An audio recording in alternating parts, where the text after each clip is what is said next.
Gidelim biz de artık. Hadi. Türkmenistan 1991 senesi itibariyle bağımsızlığını ve 1995 senesinde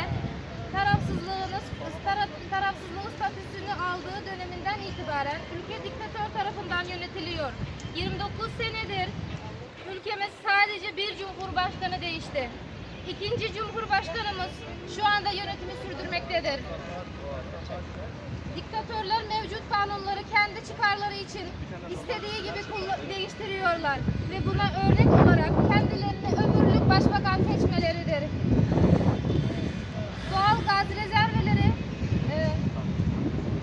rezervleri bakımından dünyada 4. sırada gelen Türkmenistan halkı fakir yaşamaktadır. 21. asıl temel gıda ihtiyaçları olan ekmek, un ve yağ almak için insanlar devlet marketlerinde sırada duruyorlar günlerce. Eğer sırasız almak isterseniz rüşvet veriyorsunuz.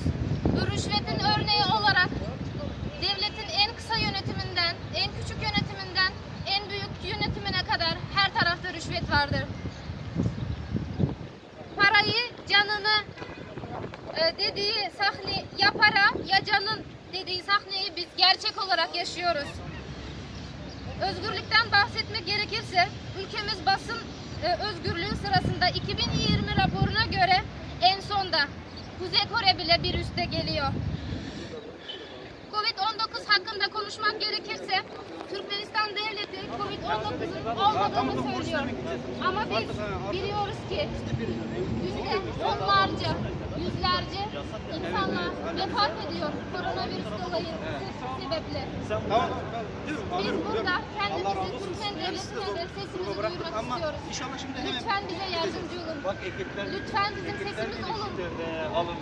Biz bize burada gösterdiğiniz saygı ve şefkat için çok teşekkür ediyoruz. Alkışlar. Hadi. Gülelim.